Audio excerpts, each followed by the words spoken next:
నయన్ కుమార్ రెడ్డి అని మాట్లాడుతుందిగా కోరుతున్నాను. అందరికీ నమస్కారం. ముఖ్యంగా రైతుల పక్షాన, పేద రైతుల పక్షాన గన్ని బ్యాగుల గురించి, ఒడ్ల కొనుగోలు గురించి, మక్కల కొనుగోలు గురించి ఇక్కడికి రైతులకు సంఘీభావం ప్రకటించడానికి వచ్చిన అక్క మాజీ మినిస్టర్ సబితక్క గారికి, అలాగే కొడంగల్ ముద్దుబిడ్డ నరేంద్రన్న గారికి, ఇక్కడికి వచ్చిన మాజీ జెడ్పీటీసీలు, ఎంపీపీలు, ఎంపీటీసీలు, సర్పంచులు, ఇప్పుడున్న ప్రస్తుత సర్పంచులు, పదవిల లేకున్నా గానీ పార్టీ గురించి కష్టపడేటోళ్ళు, ఆరుగాలం కష్టపడి ఇక్కడికి వచ్చిన రైతులకు మరొకసారి హృదయపూర్వక నమస్కారాలు తెలుపుకుంటూ, నిజంగా ముఖ్యమంత్రి నియోజకవర్గం అంటే ఏ రాష్ట్రంలో చూసినా అసలు ధర్నా అనేది ఉండొద్దు. ధర్నా అనేది ప్రతి దానికి కొడంగల్ నుంచే స్టార్ట్ అవుతుందంటే ముఖ్యమంత్రికి సిగ్గనిపియాలి. కనీస మద్దతు ధర ప్రకటించడానికే వాళ్లకు నెలలు పట్టింది. కొనుగోలు కేంద్రాలు ఓపెన్ చేసి దాదాపుగా 2 నెలలైనా ఈ రోజు వరకు సంచులు ఇయ్యలేకపోయారు. అలాగే ఈ రోజు ధర్నాకు వస్తురంటని చెప్పి తెలిసి ఈ రోజు 10,000 గన్ని బ్యాగులు ఇక్కడ ఇస్తురంటని చెప్పి తెలిసింది. నిజంగా ముఖ్యమంత్రి గారు కళ్ళు తెరవాలి. నీ కొడంగల్ నియోజకవర్గంలోనే రైతులు ఇంత దయనీయ పరిస్థితులు ఉన్నారంటే నువ్వు ఏం సంపాదిస్తావో, ఏం పెడి తెచ్చుకుంటావో ఒక్కసారి ఆలోచించుకోవాలి. మొన్న ఒక ఇంటర్వ్యూలో చెప్తున్నాడు, నా దగ్గరకు వచ్చి చల్లటి బీర్లు తాగుతుండే హీరోలు అంటాను.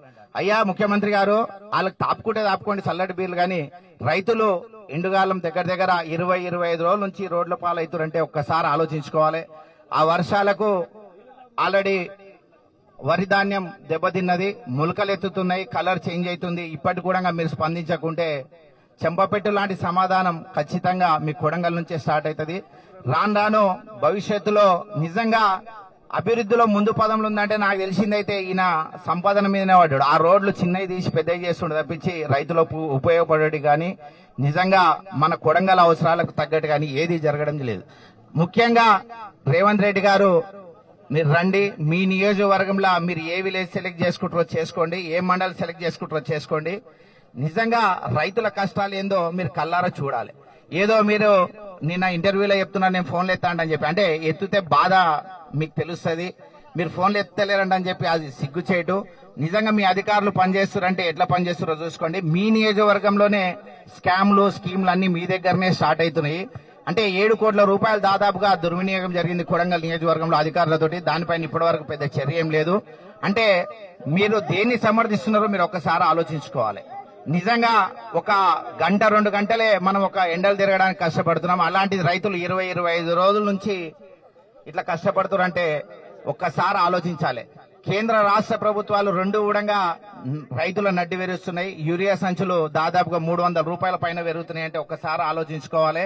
బీఆర్ఎస్ ప్రభుత్వం ఉన్నప్పుడు ఫస్ట్నే రైతు బంధు వచ్చేది, ఎవరైనా చనిపోయినా రైతు బీమా కూడా వచ్చేది. ఇప్పుడు రైతు బంధు ముఖ్యమంత్రి రేవంత్ రెడ్డి గారు వచ్చినాక 2 సార్లు వచ్చింది, ఇంకొక 3 సార్లు అయితే ఎగ్గొట్టేసిండు. అంటే రైతులను ఆదుకునేది అసలు మొత్తమే మర్చిపోయారు. ఆయన భూములు, ఇండస్ట్రీలు, ఆయన సంపాదన మీదనే ఆధారపడ్డారు. ముఖ్యంగా కొడంగల్ నియోజకవర్గ ప్రజలకు మరొకసారి పాదాభివందనాలు. ఎందుకంటే ముఖ్యమంత్రి నియోజకవర్గం ఇంత కష్టపెడతారంటని తెలిసి కూడా మీరు మమ్మల్ని ఆహ్వానిస్తున్నారు. మీరు చైతన్యవంతులు కావాలి, మేము మీతో పాటు నడవడానికి బీఆర్ఎస్ పార్టీ అండగా ఉంటుందని చెప్పి మనస్ఫూర్తిగా కోరుకుంటూ ఈ అవకాశం ఇచ్చిన కొడంగల్ నియోజకవర్గ ముద్దు బిడ్డలకు, ముఖ్యంగా ఇక్కడికి ఆహ్వానించిన నరేంద్ర అన్నకి మరొకసారి హృదయపూర్వక నమస్కారాలు.